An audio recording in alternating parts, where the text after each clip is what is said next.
Ar mes jaučiame, kad Lietuva tai jėga?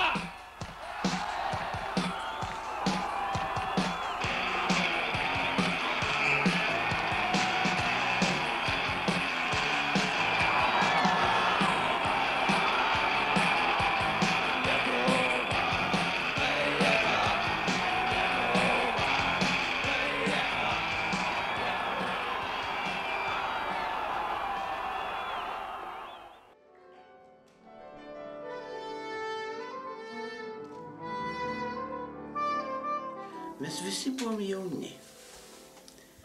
Nors tarp mūsų amžiaus skirtumas galėjo būti ir keliasdešimties metų. Buvo jaunystės dvasia. Ir to jaunystės dvasia iš tikrųjų buvo daug vilties ir tam tikro džiaugsmo tuo, ką mes darom. Nepriklausomai, kaip mums patiems tai baigsis.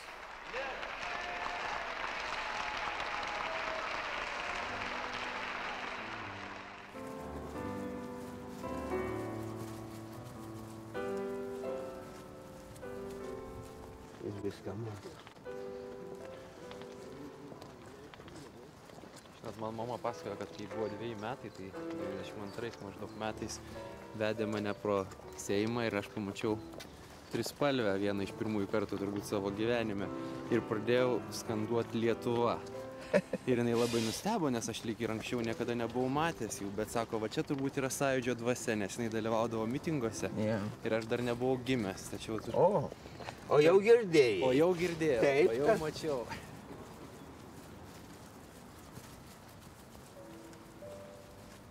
Nebėgsit? Tikrai ne. Matot, mes jau tą istoriją, kurią pragyveno mūsų tėvai, kurie gyvena, tebegyvena, aš manau, nes jiem atminty matosi iš akių, kad jie jaučia tai, kur gyvena, kas tai buvo. Ir mes jau tai pažįstam iš vadovėlių, bet dar turim galimybę pažinti ir iš gyvųjų pasakojimų. Ar jaučiat patys arba iš tėvų, kad Lietuvoje gyventi gerai? Todėl, kad Lietuva, ne todėl, kad ten algos didesnės ar mažesnės, bet pats gyvenimas Lietuvoje yra gėris. Ar turite abejonių?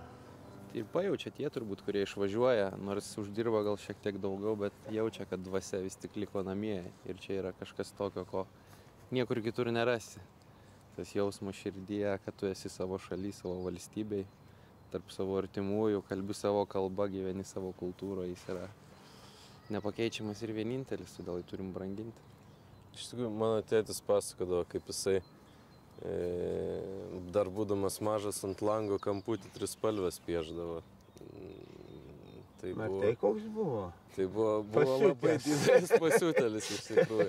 Ir radio laidos visokios pogrindinės studentų bendrabučius jau atsikėlus į Vilnių. Tai iš tikrųjų, manau, tai parodo, kad jau nuo pat mažumės, nors jau gimė okupuotai Lietuvoje, jautė, ką reiškia tas žodis Lietuva. Tai aš manau, kad ir atkūrus nepriklausomybę galima sakyti. Gyva dvasia, tai kaip ją dabar būtų galima laidoti, jeigu tada buvo išlaikyta, suprantama. Nu, jaunimui reikia idealų. Kas jūsų yra idealai?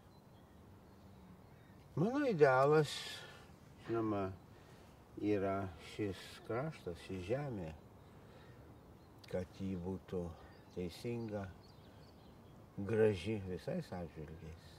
Ne tik tai savo labai ypatinga gamta, dangaus spalva.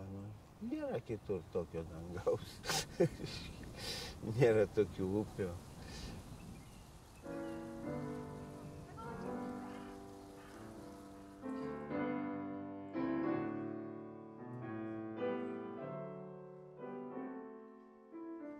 Tuo ir gyva tauta, kuri turi atmintį. Pirmiausia, tai yra žinojimas ir perduodamas žinojimas. Ką aš dabar darau? Nu, aš perduodu dalelę tokio žinojimo. Gal jūs savo vaikams perduosit? Taip ir būsim visi kartu. Dar ilgai.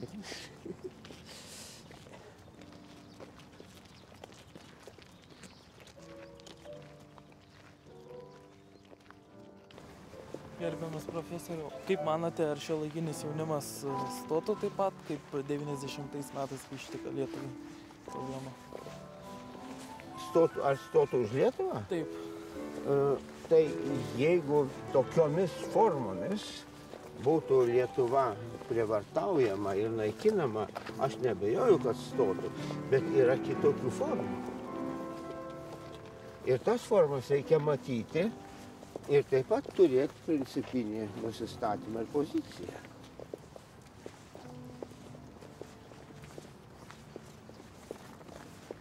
Štai pavyzdžiui, kad ir tai, ką kalbėjom apie Lietuvos niekinimą.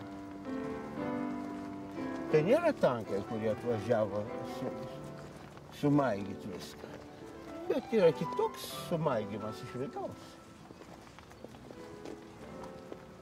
Kad jūs, žmonės, pasikeistumėt į blogą. Kad jūs patys sumenkėtumėt, suniekėtumėt, niekindami savo tėvynę. Štai kur yra. Taip pat agresija. Ir jie reikia priešintis. Čia ne šautuvo klausimas. Pozicijos.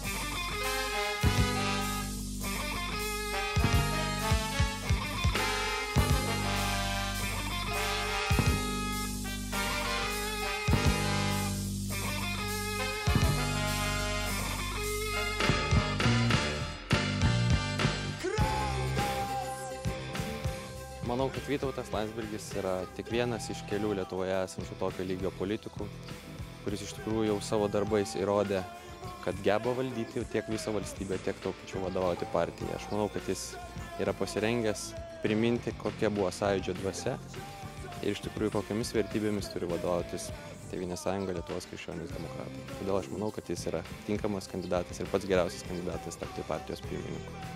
Balsas už Vytautą Landsbergį nėra katės pirkimas maiše. Tai yra balsas, kurį atiduodi už patikrintą, žinomą ir veikiančią tiesą. Todėl manau, kad partijai reikia pasitikslinti, kuriuo keliu jie eina ir manau, kad būtent balsas už Vytautą Landsbergį ir leis tai padaryti. Todėl aš atiduodu būtent profesoriui. Manau, kad amžinos tiesos ir amžinos vertybės nesikeičia nepriklausomai nuo aplinkybių. Todėl esu už Vytautą Landsbergį. Aš palaikau Vytautą Landsbergį, nes galvoju, kad žmonės dažnai paslysta ant savokos modernus. Dažnai galbūt jauni žmonės ant to paslysta. Aš nemanau, kad tai veda į išlikimą, į Lietuvos išlikimą. O tas išlikimas tik tas ir yra svarbiausia. Tik to aš ir noriu.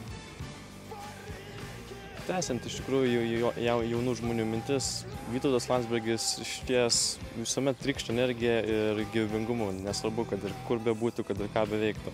Todėl manau, kad jauni žmonės besimdami šio gyvybingumo ir šios energijos tikrai turėtų palaikyti ir didžiuotis Vytautu Landsbergiu. Aš manau, kad verta rinktis Vytautą Landsbergį, nes sunkia akimirka jis atstovavo Lietuvą. Tai manau, nelengva akimirka ir partija atstovautų Tėvynės sąjungą ir Lietuvos krikščionys demokratai.